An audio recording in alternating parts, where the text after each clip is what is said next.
Hello students, good morning. How are you? Let's start chemistry.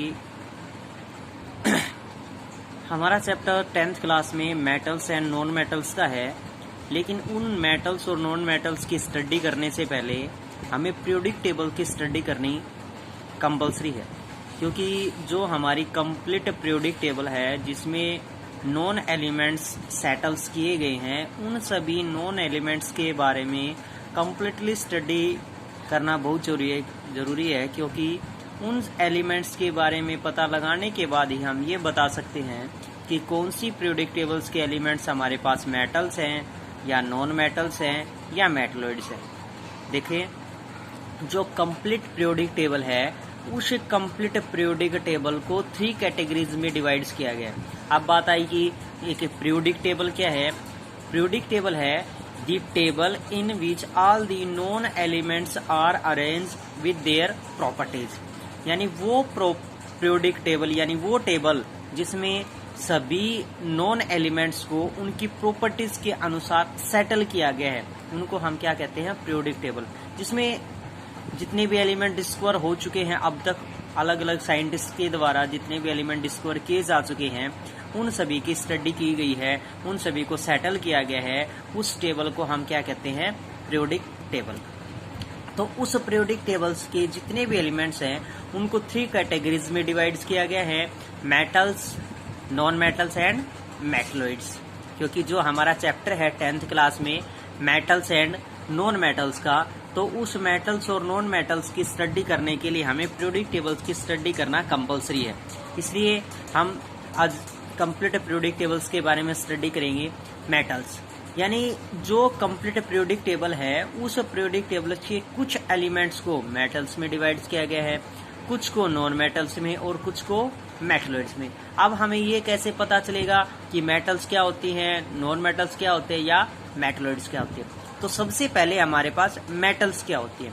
Metals होती है the elements which are found in solid as well as in liquid state, यानी वो सभी element जो किस state में पाए जाते हैं, सॉलिड स्टेट में पाए जाते हैं, उसके साथ साथ किस स्टेट में, लिक्विड स्टेट में पाए जाते हैं। जो कंप्लीट पीरियोडिक टेबल है, उस कंप्लीट पीरियोडिक टेबल में 92 एलिमेंट्स हैं, वो हमारे पास क्या हैं, मेटल्स हैं।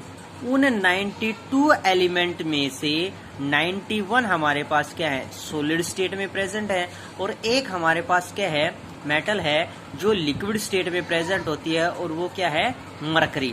जैसे हम पेन है, थर्मोमीटर है, उसमें जो मरकरी इस्तेमाल की जाती है, पारा इस्तेमाल होता है, उसको हम लिक्विड स्टेट में डिनोट्स करते हैं, और वो हमारे पास क्या है, एक मेटल्स है। इसी प्रकार मेटलॉइड्स क्या है, वे एलिमेंट्स जो पीरियोडिक टेबल्स के किस स्टेट में पाए जाते हैं, solid as well as in gaseous state. जो किस स्टेट में पाए जाते हैं, solid as well as gaseous state. इसमें भी हमारे पास एक लिक्विड का एक्सेप्शन है, जो हमारे पास क्या है, ब्रोमीन। तो कंप्लीट जो हमारे पास नॉन मेटल्स है, वो नॉन मेटल्स हमारे पास कितनी है, 18 हमारे पास क्या है, नॉन मेटल्स है। उसके बाद है मेटलॉइड्स। मेटलॉइड्स क्या होते हैं, the element which shows the both properties of metals and non metals. जो एलिमेंट हमारे पास मेटल्स और नॉन मेटल्स दोनों की प्रॉपर्टीज शो करते हैं, उनको हम क्या कहते हैं, मेटलॉइड्स। तो अब हम अलग अलग एलिमेंट्स को डिवाइड करेंगे कि जो हमारे पास एक कंप्लीट पीरियोडिक टेबल है, उस कंप्लीट पीरियोडिक टेबल में हमारे पास एक पर्पल कलर की क्या है, एक जिग जैग लाइन बनी हुई है, जिसमें हमारे पास कौन कौन सी है, ब्रोमीन है, सिलिकॉन है, जर्मेनियम है, आर्सेनिक है, एंटीमनी है, टेलोरियम है और पोलोनियम है। ये हमारे पास किस में डिनोट्स होते हैं, जो जिग जैग लाइन पर प्रेजेंट एलिमेंट्स हैं, वो हमारे पास क्या है, मेटलॉइड्स हैं। उस जिग जैग लाइन से हमारे पास लेफ्ट हैंड साइड में जितने भी एलिमेंट प्रेजेंट है, वो सभी हमारे पास क्या है, मेटल्स है। और उस जिग जैग लाइन से जितने भी हमारे पास राइट हैंड साइड में प्रेजेंट है, जितने भी हमारे पास राइट हैंड साइड में एलिमेंट्स प्रेजेंट है, वो सभी क्या है, हमारे पास नॉन मेटल्स है। यानी कंप्लीट हमारे पास अब तक जो पीरियोडिक टेबल्स है उसमें 118 एलिमेंट डिस्कवर हो चुके हैं। उन 118 में से हमारे पास क्या है, 92 हमारे पास क्या है, मेटल्स हैं, 8 हमारे पास क्या है, मेटलोइड्स है, और 18 हमारे पास क्या है, नॉन मेटल्स है। तो कंप्लीट पीरियोडिक टेबल्स के हमारे पास 118 एलिमेंट्स हैं, उनको इस तरीके से मेटल्स, नॉन मेटल्स और मेटलोइड्स में डिस्ट्रीब्यूट किया हुआ है।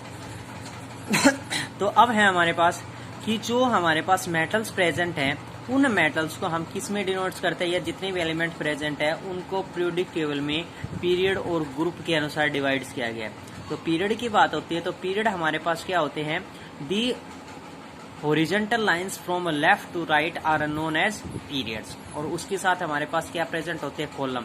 दी टॉप टू बॉटम या vertical lines are known as group. जो कंप्लीट पीरियोडिक टेबल है उसमें हमारे पास कितने पीरियड हैं, 7 पीरियड्स में डिवाइड किया गया है, और कितने ग्रुप्स में डिवाइड किया गया है, 18 ग्रुप्स में डिवाइड किया गया है। उसके बाद हमारे पास क्या है कि जो हमारे पास एक नीचे एलिमेंट्स प्रेजेंट है, लेंथेनॉइड्स और एक्टिनॉइड्स, ये हमारे पास किस पीरियड के ग्रुप है, ये हमारे पास 6 और 7 पीरियड के ही एलिमेंट्स हैं। यहाँ पर देखिए, यहाँ हमारे पास है 57 एलिमेंट्स नंबर जो हमारे पास है, उससे आगे क्या प्रेजेंट है, 58, और ये जो 58 प्रेजेंट है ये हमारे पास किससे बाद है, 57 के बाद है, और 57 के बाद हमारे पास 6 पीरियड में 72, और यहाँ पर हमारे पास क्या प्रेजेंट है, 71। तो ये किसका एलिमेंट्स है, हमारे पास 6 पीरियड्स के हैं। इसी प्रकार हम किसकी बात करें, एक्टिनियम की बात करते हैं तो एक्टिनियम्स 89 प्रेजेंट है, और 89 के बाद 90 प्रेजेंट है, जो हमारे पास एक्टिनॉइड्स में डिनोट किया गया है। उस पर एंटीनियम्स के बाद 104 एलिमेंट प्रेजेंट है, और यहाँ पर हमारे पास क्या प्रेजेंट है, 103 एलिमेंट्स नंबर प्रेजेंट है। तो जो हमारे पास लेंथेनॉइड्स है उसको हम कहेंगे कि वो पीरियड नंबर 6 के ही एलिमेंट्स प्रेजेंट है, और एक्टिनॉइड्स है वो हमारे पास पीरियड नंबर 7 के एलिमेंट प्रेजेंट है। तो ये थी हमारे पास कंप्लीट पीरियोडिक टेबल की। जो कंप्लीट पीरियोडिक टेबल्स है उसको हम मेटल्स, नॉन मेटल्स और मेटलोइड्स में डिवाइड करते हैं, क्योंकि जो हमारा 3rd चैप्टर है मेटल्स एंड नॉन मेटल्स का, क्योंकि उससे पहले हमें ये पता होना कंपलसरी है कि मेटल्स हमारे पास क्या प्रेजेंट होती हैं, नॉन मेटल्स क्या होती है, या फिर मेटलोइड्स क्या होती है, जो कि एक कंप्लीट पीरियोडिक टेबल्स के हम डिस्कस कर सकते हैं। तो इन सभी के लिए आप स्टडी करना है आपको कि हमारे पास मेटल्स, नॉन मेटल्स और मेटलोइड्स क्या होती है, कि कंप्लीट पीरियोडिक टेबल्स हमारे पास क्या प्रेजेंट होती है, कौन से उसमें ग्रुप प्रेजेंट होते हैं, कौन से उसमें पीरियड प्रेजेंट होते हैं। तो आपका चैप्टर नंबर 3 है, उस चैप्टर नंबर 3 में हमारे पास मेटल्स और नॉन मेटल्स के बारे में कंप्लीट डिटेल्स है। इसलिए आज हम मेटल्स और नॉन मेटल्स की फिजिकल कैरेक्टरिस्टिक्स यानी फिजिकल प्रॉपर्टीज के बारे में स्टडी करेंगे। तो सबसे पहले हम स्टडी करते हैं कि मेटल्स क्या होती हैं। Metals are mostly solid at room temperature except mercury. देखो, कल हमने स्टडी की थी कि जितने भी मेटल्स होती हैं वो सॉलिड होती हैं रूम टेम्परेचर यानी नॉर्मल टेम्परेचर पर क्या होती है, किस फॉर्म में पाई जाती हैं, सॉलिड फॉर्म में पाई जाती हैं। और हमने कल स्टडी की थी all metals are found in solid as well as in liquid state. तो यहाँ पर क्या है, जितनी भी हमारे पास पीरियोडिक टेबल्स की मेटल्स है, यानी टोटल्स कितनी मेटल्स थी हमारे पास, 92 मेटल्स थी। उन 92 मेटल्स में से हमारे पास 91 क्या है, सॉलिड फॉर्म में है, और एक्सेप्ट मरकरी यानी जो मरकरी है वो किस फॉर्म में पाई जाती है, लिक्विड फॉर्म में पाई जाती है। यानी जो फर्स्ट हमें एक एजेप्शन पढ़ा था मरकरी का, वो किस फॉर्म में है, लिक्विड फॉर्म में है। सिर्फ मरकरी लिक्विड फॉर्म में पाई जाती है, बाकी 92 में से 91 किस फॉर्म में पाई जाती है, सॉलिड फॉर्म में। इसी के कंपैरिजन में अगर हम नॉन मेटल्स की फिजिकल कैरेक्टरिस्टिक्स के बारे में बात करें तो क्या है, non metal exist in all 3 states of matter.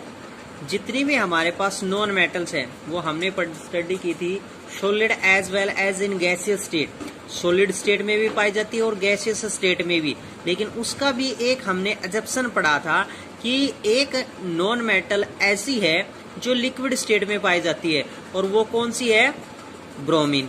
तो सॉलिड और गैसियस स्टेट में तो पाएगी, और एक क्या हो चुका हमारे पास, लिक्विड का एजप्शन हो चुका। तो नॉन मेटल्स हमारे पास क्या हुई, 3 स्टेट्स ऑफ मैटर में पाई जाती हैं, सॉलिड, लिक्विड और गैसेज में, जिसमें लिक्विड एक ब्रोमीन एजप्शन में है।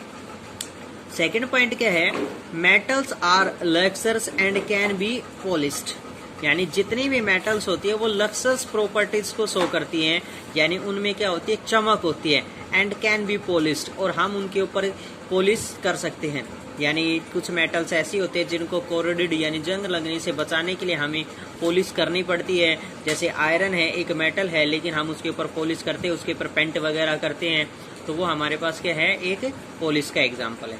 उसी प्रकार नॉन मेटल्स है, they are generally non lustre except iodine crystal. यानी जितनी भी हमारे पास नॉन मेटल्स है वो नॉन लक्सर प्रॉपर्टीज शो करती है। नॉन लक्सर का है कि उनमें किसी प्रकार की कोई भी शाइनिंग प्रॉपर्टी नहीं होती है, एक्सेप्ट आयोडीन। लेकिन आयोडीन एक ऐसा है जिसमें लक्सर प्रॉपर्टीज होती है। थर्ड पॉइंट है, मेटल्स आर जनरली हार्ड, क्योंकि जितनी भी मेटल्स है सॉलिड फॉर्म में पाई जाती है, तो क्या होती है, सॉलिड हमारे पास क्या होती है, हार्ड होती है। तो मेटल्स जनरली यानी साधारण रूप से हार्ड होती हैं, कठोर होती हैं। लेकिन हमने एक एग्जाम्पल में पढ़ा है कि कम्प्लीटली मेटल्स हार्ड नहीं होती हैं। कुछ मेटल्स हमारे पास किस फॉर्म में पाई जाती हैं, सॉफ्ट फॉर्म में भी पाई जाती हैं, जो हम एग्जाम्पल में पढ़ेंगे। कि जैसे हम एग्जाम्पल में पढ़े कि कौन सी मेटल्स है जो सॉफ्ट फॉर्म में पाई जाती हैं, लिथियम, सोडियम और पोटासियम है, जो हार्ड नहीं होती हैं, डेट कट विद नाइफ, जिसको हम नाइफ वगैरह से भी काट सकते हैं। वो कौन सी मेटल्स हैं जो सॉफ्ट होती हैं, lithium, sodium and potassium. Non metals का थर्ड पॉइंट इसी के कंपैरिजन में क्या है, they are generally soft except diamond which is a very hard substance. यानी जितनी भी नॉन मेटल्स है वो किस फॉर्म में पाई जाती हैं, सॉफ्ट फॉर्म में पाई जाती है। लेकिन डायमंड जो एक एलोट्रोप्स ऑफ कार्बन है, कार्बन का एलोट्रोप्स है डायमंड, वो किस फॉर्म में पाया जाता है, हार्ड सब्सटेंस होता है। फोर्थ पॉइंट है, metals have usually high densities except alkali and alkaline earth metals which are light. यानी जितनी भी मेटल्स होती है वो हाई डेंसिटीज शो करती हैं, लेकिन except alkali and alkaline earth metals, यानी वो सभी मेटल्स अगर हम उनका इलेक्ट्रॉनिक कॉन्फ़िगरेशन करें और वो एस ब्लॉक में सेटल्स हो, जो हमारे पास क्या है 4 ग्रुप्स हैं, 4 ब्लॉक्स हैं इलेक्ट्रॉनिक कॉन्फ़िगरेशन के एलिमेंट्स के, जिसमें एस ब्लॉक फर्स्ट है, उसके 2 पार्ट होते हैं। अगर किसी के आउटर मोस्ट सेल में 1 इलेक्ट्रॉन है तो एल्काली मेटल्स होती हैं, अगर किसी के में 2 इलेक्ट्रॉन्स हैं वो क्या होगा, एल्कलाइन अर्थ मेटल्स। तो वो हमारे पास जो एस ब्लॉक के एलिमेंट्स है, यानी उन एस ब्लॉक एलिमेंट्स की जितनी भी मेटल्स हैं वो क्या है, हमारे पास लो डेंसिटी शो करती है, यानी लाइट डेंसिटी शो करती है। फोर्थ पॉइंट इसी के कंपैरिजन में नॉन मेटल्स का है, non metals usually have low densities. Non metals की डेंसिटीज क्या होती है, लो होती है। फिफ्थ पॉइंट है मेटल्स में, metals are good conductors of heat and electricity. जितनी भी मेटल्स हैं are good conductor of heat and electricity, यानी उनमें कंडक्ट हो सकती है, हीट एंड इलेक्ट्रिसिटी उन दोनों में कंडक्ट हो सकती है, यानी गुड कंडक्टर्स होते हैं, उसमें अच्छी प्रकार से हीट, उष्मा और इलेक्ट्रिसिटी विद्युत धारा गुजर सकती है। इसी के कंपैरिजन में नॉन मेटल्स की स्टडी करें तो नॉन मेटल्स क्या है, non metals are poor conductors of heat and electricity. जितनी भी नॉन मेटल्स हैं वो हमारे पास क्या होते हैं, पुअर कंडक्टर होती हैं, यानी उनमें से विद्युत धारा पास नहीं हो सकती, except graphite which is a good conductor of electricity. लेकिन ग्रेफाइट है वो क्या है, इलेक्ट्रिसिटी का गुड कंडक्टर होता है, और जो किस फॉर्म में डिनोट्स होता है कि नॉन मेटल्स की कैटेगरीज में डिनोट्स होता है। लेकिन नॉन मेटल्स तो हमने पढ़ी कि soft poor conductors of electricity होती है, लेकिन ग्रेफाइट है, ग्रेफाइट जिसका यूज किस में किया जाता है, पेंसिल का सिक्का बनाने में इस्तेमाल किया जाता है, वो किस कैटेगरीज में डिनोट्स होता है, हमारे पास इलेक्ट्रिसिटी कंडक्टर्स होते हैं और नॉन मेटल्स की प्रॉपर्टीज शो करते हैं। 6 पॉइंट है, metals are usually malleable and ductile. यानी जितनी भी मेटल्स होती हैं वो मेलेबल प्रॉपर्टीज शो करती हैं। अब बात आई मेलेबल प्रॉपर्टीज कौन सी होती हैं, the properties of metals from which they can be converted into sheets. यानी जिसकी सहायता से हम उनको किस में कन्वर्ट कर सकते हैं, सीट वगैरह में कन्वर्ट कर सकते हैं। डक्टाइल होती है जिसको हम वायर वगैरह में कन्वर्ट कर सकते हैं। तो ये हमारे पास प्रॉपर्टीज किस में डिनोट्स होती है, मेटल्स की प्रॉपर्टीज में denotes. They are usually brittle. लेकिन जितनी भी नॉन मेटल्स होती है वो ब्रिटल कैरेक्टरिस्टिक्स शो करते हैं, यानी भंगुर कैरेक्टरिस्टिक्स शो करती है, जो कि हमारे पास किस में थी ये प्रॉपर्टीज, मेटल्स और नॉन मेटल्स की फिजिकल कैरेक्टरिस्टिक्स, फिजिकल प्रॉपर्टीज में दोनों में कंपैरिजन में था कि फिजिकल प्रॉपर्टीज मेटल्स की क्या होती हैं और नॉन मेटल्स की कौन सी फिजिकल प्रॉपर्टीज होती हैं।